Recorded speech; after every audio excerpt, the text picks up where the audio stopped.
rápido aqui das 10 questões de português. Todas aqui são inéditas, todas foram criadas. Então vamos começar com a primeira questão de interpretação de textos. Com base no texto Arapiraca e o valor dos espaços públicos, é possível entender que a presença da Guarda Municipal contribui para quê? Perceba que esse texto aqui, tanto a gente consegue responder essa questão de interpretação pelos nossos conhecimentos, como lendo o próprio texto. Então, é uma repressão imediata de crimes? Não. Lembrando que a função da guarda é preventiva, né? Então, é o objetivo ali de prevenir e não reprimir. A substituição das funções da Polícia Militar também não. A aplicação de punições legais, ele também não vai punir, e sim construir uma relação de proximidade entre o poder público e a população. Essa questão aqui nem precisaria do texto para quem está afiado para a guarda de Arapiraca. Segunda questão. De acordo com o texto, qual é o principal motivo para a presença da Guarda Municipal nos espaços públicos de Arapiraca? De novo, reprimir atos de violência, lembra de Guarda Municipal, lembra de prevenção, como diz o texto também.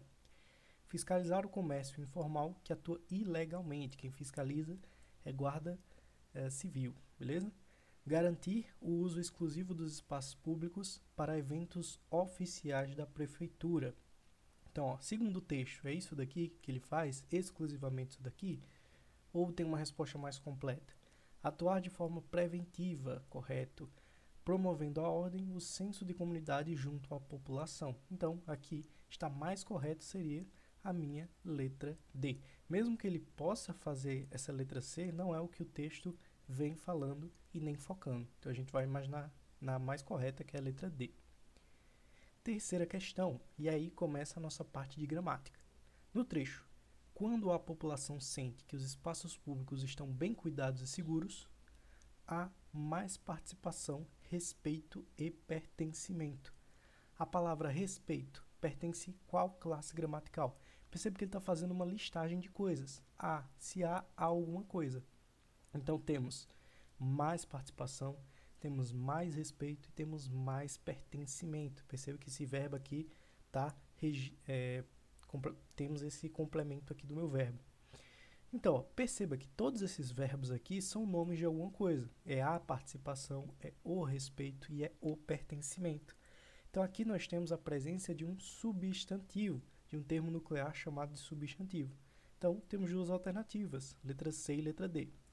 Mas, ó, substantivo, pois nomeia uma ideia abstrata ou uma ideia concreta. Ou seja, é um substantivo abstrato, aquilo que é algo não físico, ou é algo físico, algo que eu consigo tocar e imaginar. Então, é algo não físico, não tem uma forma para respeito, não tem uma forma física. Logo, é uma ideia abstrata. Letra C. Beleza? Toma cuidado.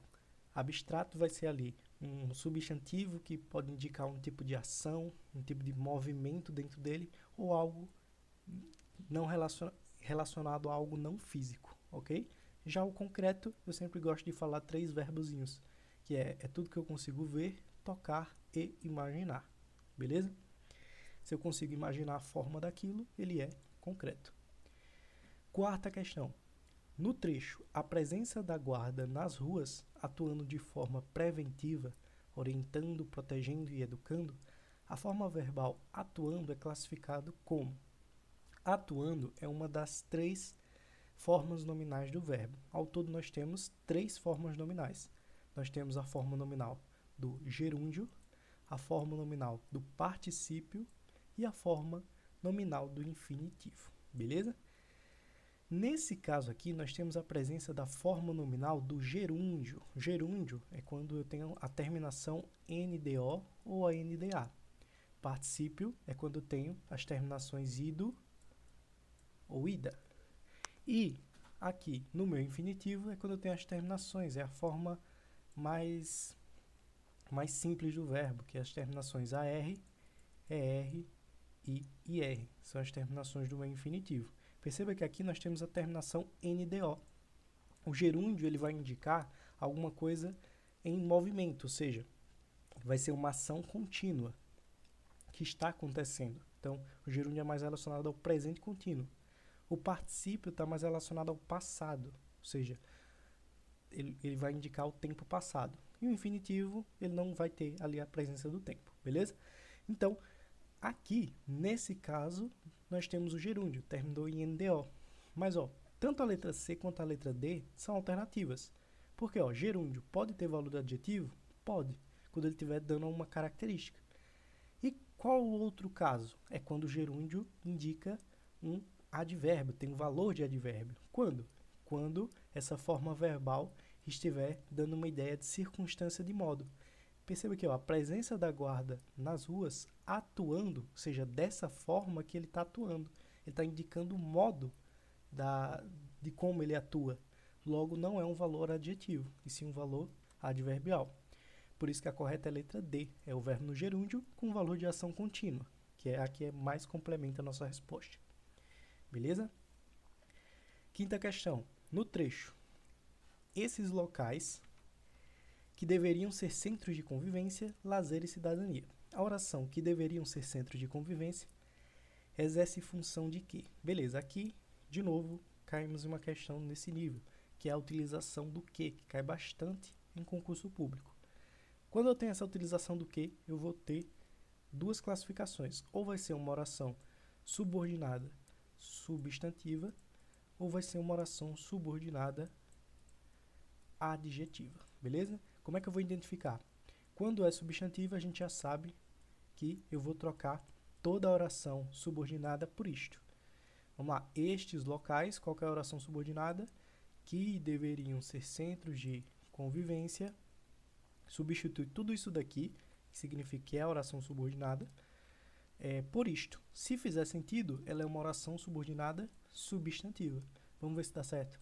Esses locais, isto, lazer e cidadania. Percebe que nem faz parte aqui do contexto, não tem nexo utilizar isso.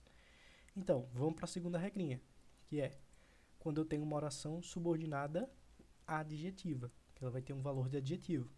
Eu vou pegar e eu vou substituir o meu que por o qual. Se der certo, significa que ele é uma adjetiva. Esses locais, os quais deveriam ser centros de convivência, quando eu tenho uma oração subordinada adjetiva, significa que o meu que ele vai estar retomando um termo anterior. Então, esse que está retomando locais, vamos ver, esses locais, locais que deveriam ser centros de convivência, perceba que ele está retomando esse termo anterior, ou utilizando a regra, esses locais, os quais deveriam ser centros de convivência, perceba que em ambos os casos dá certo. Eu estou retomando esse termo locais para dar continuidade aqui na minha oração. Então, significa que eu tenho uma oração subordinada adjetiva. Beleza? Então, eu já vou cortar aqui a coordenada, porque não é coordenada, porque eu dependo, essa oração, para fazer sentido, depende dessa anterior. Então, não é coordenada, eu já vou cortar a letra C. É subordinada sim, só que não é substantiva, então eu corto a letra B também. A letra D, vem dizendo oração subordinada adjetiva restritiva. E a letra A, oração subordinada adjetiva explicativa. Eu vou resumir aqui porque eu já expliquei isso em outros vídeos, tá? Então dá uma olhadinha lá no YouTube. Mas qual que é o bizu para a hora da prova? Ele está intercalado entre vírgulas? Se está, significa que é explicativa. Se não tiver intercalado entre vírgulas, seria restritiva. Como tem vírgula, não é restritiva. Logo nos sobra letra A.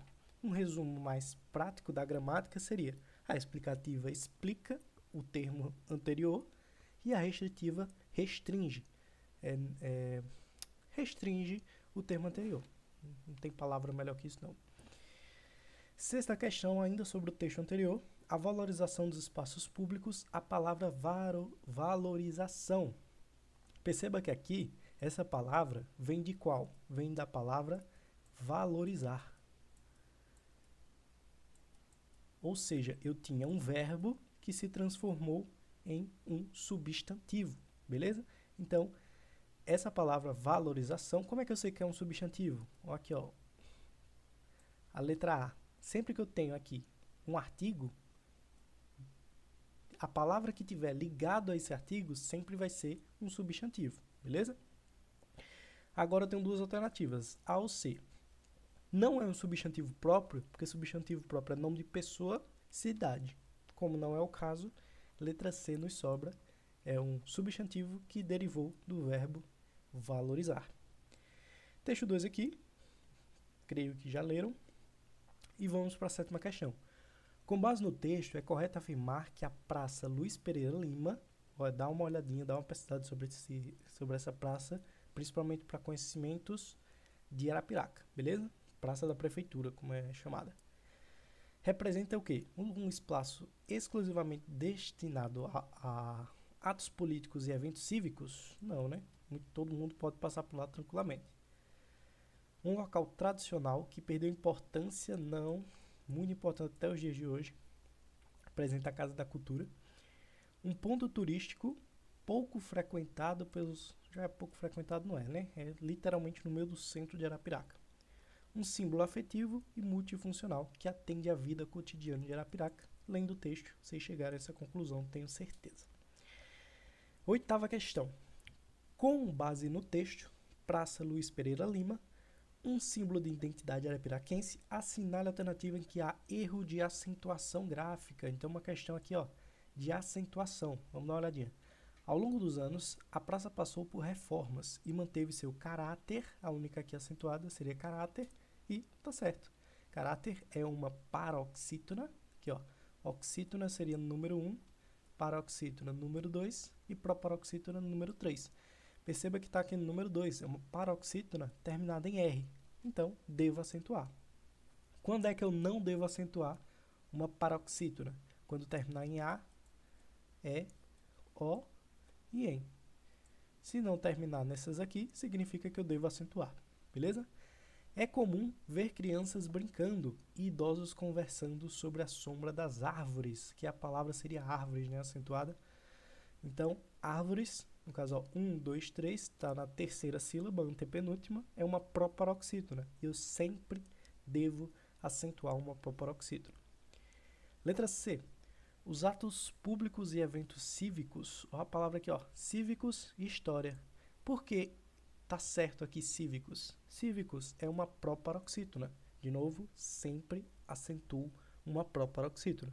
Vamos ver história. Eu tenho o número 1 e eu tenho número 2. Ele é uma paroxítona. Luiz, você acabou de falar que se eu terminar em alguma dessas regras sendo paroxítona, eu não vou acentuar. E eu repito, não vou. Só que aqui, a terminação não é só esse A. Aqui é uma regra especial. É uma terminação em ditongo, nesse encontro vocálico do I com o A.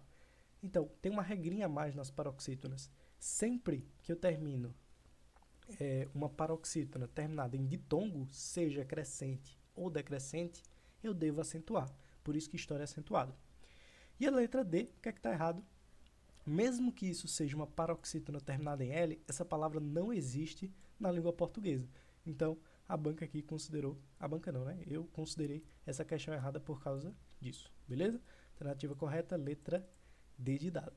Essa palavra vível não está correta, né? Seus símbolos tornam-se vível e respeitosa. Não existe essa palavra na língua portuguesa.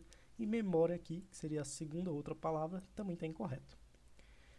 Assinala a alternativa em que o uso do hífen está em desacordo com as normas ortográficas. O uso do hífen é muito importante, tá? Vamos lá. O primeiro aqui seria a palavra socioeconômicas. Socioeconômicos, eu estou juntando ali o termo sócio com econômicas. Segundo a norma padrão, está correto. Eu não devo colocar hífen, porque termina e começa com vogais diferentes. Então, eu vou e não vou colocar hífen. Está correto aqui. E ele quer a errada. Vamos para a letra B. É um espaço de convivência intergeracional. Mais uma aqui, que não cabe hífen. Termina em R e começa em G. Mais uma aqui que não cabe hífen, está corretíssimo. Letra C. Os arapiraquenses têm um forte sentimento de pertencimento autoconstruído. De novo aqui, a nova norma padrão, né, que veio aqui em 2010, ela retirou o hífen de autoconstruído. Então vem tudo junto aqui, esse hífen está incorreto, deixando a letra C como a alternativa correta. E ponto-chave, segundo a norma padrão, é uma das palavras que nós devemos usar hífen, beleza? Por termos duas palavras. Então, Quando eu tenho duas palavras com radicais diferentes, eu utilizo aqui o hífen da letra D. Para finalizarmos, 10ª questão. Assinale a alternativa em que o uso da vírgula está em desacordo com a norma padrão, ou seja, que está errado. Então vamos dar uma olhadinha. Rodeadas por prédios importantes, como a sede da prefeitura e o Teatro Remédio Pascoal, a praça já foi palco de diversos eventos. Perceba que aqui eu estou tendo uma informação a mais. Estou tendo a utilização de um aposto explicativo. Então, aposto entre vírgulas, tudo correto aqui na letra A. Letra B. Mais do que um ponto geográfico, a praça representa a memória coletiva de gerações de arapiraquenses. Perceba que isso daqui, o que se trata isso daqui, isso tudo? A praça representa o quê? A memória coletiva de gerações, mais do que um ponto geográfico. Perceba que isso tudo aqui representa um adjunto deslocado, é um termo deslocado. E sempre que eu tenho um termo deslocado com mais de 3 elementos, eu tenho que obrigatoriamente utilizar a vírgula. Então está correto o uso da vírgula ali, beleza? Isso aqui deveria estar no final. Preservar espaços como a Praça Luiz Pereira Lima é uma forma de valorizar. Essa vírgula aqui está totalmente errada. Porque, ó, o que é uma forma de valorizar? Preservar espaços como a praça. Taranã. Isso daqui faz parte do meu sujeito e não se separa, nunca se separa isso daqui, ó. SVC. Sujeito não se separa do seu verbo e o verbo não se separa do seu complemento. Então, vírgula nunca pode ser utilizada na ordem direta. Por isso que a alternativa correta seria letra C, beleza? E por aí. E com isso, finalizamos aqui os comentários das 10 questões de português.